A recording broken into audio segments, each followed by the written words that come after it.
본안 변론을 하기에 앞서서 먼저 간단한 변호인의 이 사건에 대한 생각을 진술하도록 하겠습니다.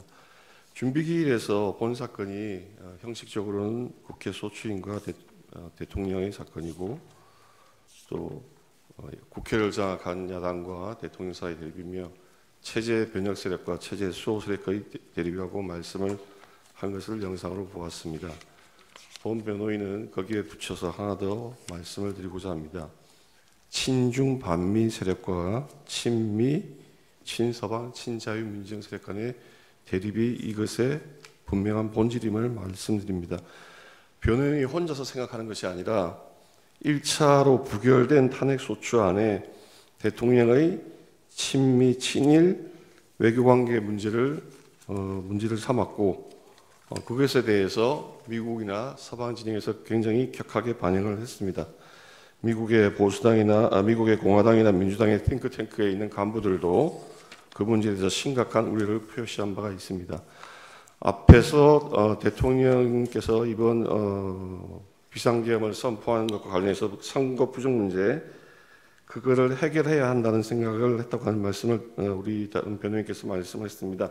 부정선거라고 대통령께서 지금 단정을 하고 있는 게 아니라 수많은 문제점들이 보이는데 제도권 내에서 법원과 선거관리위원회와 수사기관 쪽에서 이걸 해결을 못하니 그것을 대통령이 해결해 줘야 되는 거 아닌가 하는 그런 어떤 책무감을 느낀 것이라고 본 변호인을 생각합니다. 이렇게 이야기할 때 언론기관에서 어떻게 보도할지는 지금 보지 않아도 알 수 있습니다. 특히 예를 들어서 작년에 국정원에서 보안점검 때 그 엄청난 사례들이 나왔음에도 불구하고 언론기관에서 취재 경쟁이 붙지 않았습니다. 그동안에 4년여 동안에 부정선거를 주장하는 많은 시민들이 어떤 것을 주장하고 있었는지 왜 그렇게 그 사람들이 생업을 내팽개치다시피 하며 매달리고 있는지 어느 메이저 언론, 레거시 언론도 보도하지 않고 시민들만이 SNS에서 그것을 문제 삼고 있었습니다. 과연 그들은 허공을 쫓은 것입니까? 이번에도 대통령께서 이것을 문제 삼지 않았다면 우리는 어느 정도 이게 침투되어 있는지도 모르는 상태에서 계속 진행이 되었을 것입니다. 작년에 국정원에서 보안점검 때 사전투표에 있어서 투표지 용지에 청인, 그러니까 무슨 선거관리위원회의 그 직인과 투표관리관의 사인이 탈취될 수 있다고 하는 그 가능성을 지적한 바가 있습니다. 사전투표지, 지금 본투표에서는 투표관리관이 도장을 찍지만 사인투표의 경우에는 중앙선거관리위원회에서 이름 도장을 새겨서 그걸 그냥 인쇄를 해버립니다. 그거는 공직선거법에 분명히 반하는 것입니다. 공직선거법에는 투표관리관이 그 개인 도장을 찍으라고 법률에 명시하고 있는데 선거관리위원회는 무슨 일인지 굳이 고집을 합니다. 인쇄를 하는 걸로. 전번에 총선 전에도 한동훈 그 당시 여당 비대위원장이 그 문제를 지적을 했음에도 불구하고 강행을 했습니다. 너무나 이상하죠. 국정원에서 그렇게 하면은 탈취될 가능성이 있다 하는데도 그걸 굳이 고집을 했습니다. 봉인지 같은 경우에도 여기 계신 우리 재판관님께서도 다 법원에 근무하신 경력이 있으시고 해서 선거관리위원장 경험을 많이 하셨을 것입니다. 우리 재판관님들께서 선거관리위원장을 하실 때에는 아마도 봉인지가 종이로 되어 있어서 한번 떼면은 다 훼손되는 그런 봉인지였을 것입니다. 지금 그렇지 않습니다. 몇 번을 뗐다 붙여도 흔적도 안 남는 비잔류성 봉인지를 사용하고 있습니다. 왜 그러겠습니까? 모든 제도의 변형이나 업무의 관행이 부정을 막는 것이 아니라 부정을 용이하는 방향으로만 흐르고 있으면 이게 우연의 일치입니까? 그런 상황에 대해서 왜 언론은 보도하지 않고 음모론만 물고 시민들만이 뛰어야 됩니까? 심지어는 소송에서 얼마나 당사자들이 좌절을 하느냐. 그래, 원고가 무슨 뭐 1장기 투표지가 1200장이 나왔니? 형상기억조니까 수천 장이 나왔니? 그렇게 이야기를 하면 법원 판결의 결론을 시민들이 이해하기 쉽게 설명하면 그래, 이상한 게 있구나. 네가 범인을 구체적으로 누가 어떻게 했는지 한번 주장 입증해봐. 강제 수사권이 없는 일반인이 그걸 어떻게 입증합니까? 수사기관의 고소돼도 마찬가지입니다. 영장을 받기 어려우니까 밝혀지지가 않습니다. 이 문제는 대통령이 아니면은 아무도 접근할 수도 없고 밝힐 수도 없는 상황입니다.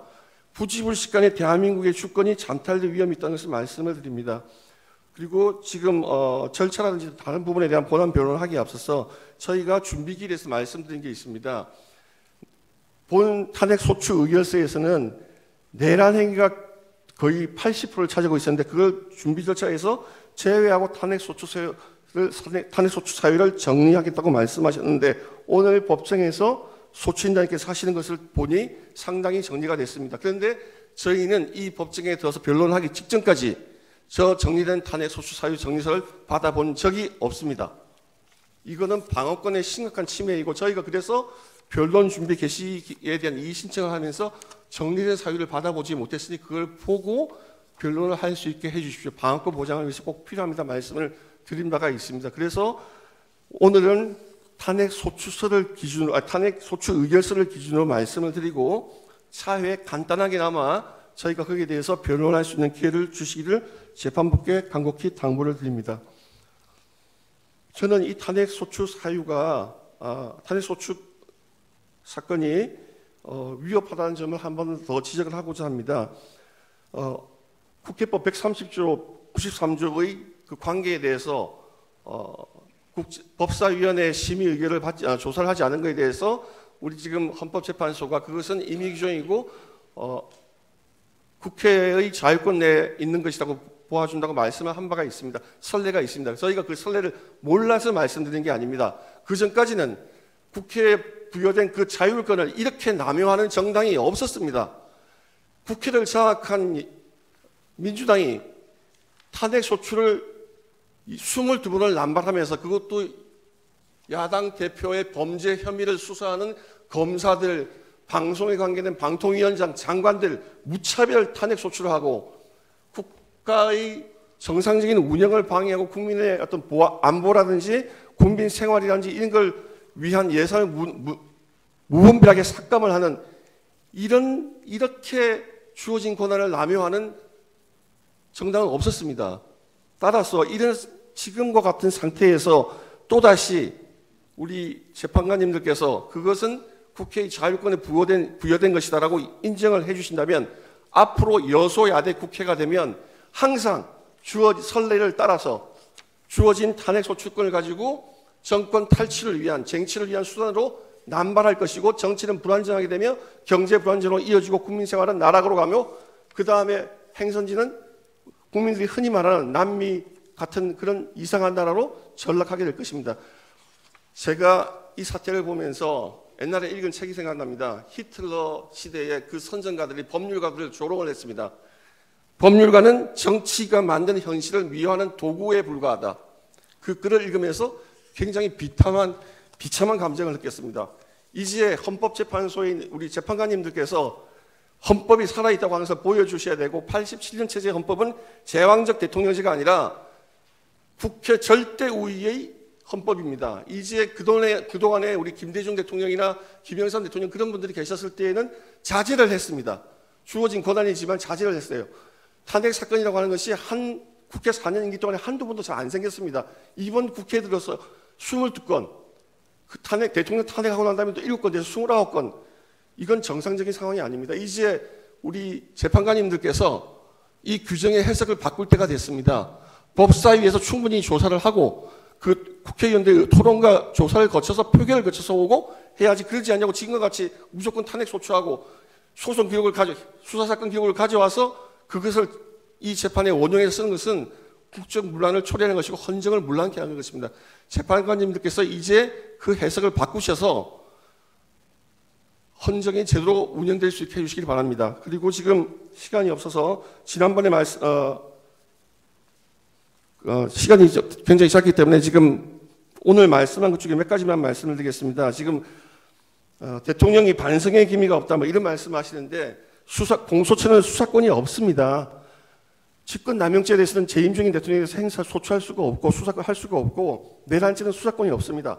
대통령이 수사에 응하지 않겠다는 것이 아니라 불법적인 수사기관의 수사에 응하는 것은 법 질서의 책임을 지고 있는 대통령이 할 행위가 아닙니다. 경찰이 수사하는 경우에는 언제든지 응하겠다고 말씀을 한 바가 있습니다. 그럼에도 불구하고 불법적인 수사에 기해서 더군다나 그 경비단장의 직인을 위조해 가면서까지 대통령을 체포한 것이 어떻게 마무리해 수당할 수 주십시오. 있습니까? 마무리해 주십시오. 이 사건은 탄핵 소추 의결서에서 내란으로 규정이라고 했지만 폭동도 전혀 없었고 파견한 계엄군인 숫자에 비추어서 국회의 국회의 권능을 정지시키거나 할 의도도 없었습니다. 그리고 국가 비상사태에 준하는 상황이라는 것에 대해서 지금 우리 소추인단께서는 항상 전시 사변만 생각하시는데 러시아와 우크라이나 전쟁을 보십시오. 이미 그 전쟁은 2014년에 크리미아를 반도를 점령했을 때부터 그 민족 간의 어떤 갈등을 이용해서 발언을 제한하겠습니다. 앉으십시오. 다음 순서 진행하겠습니다.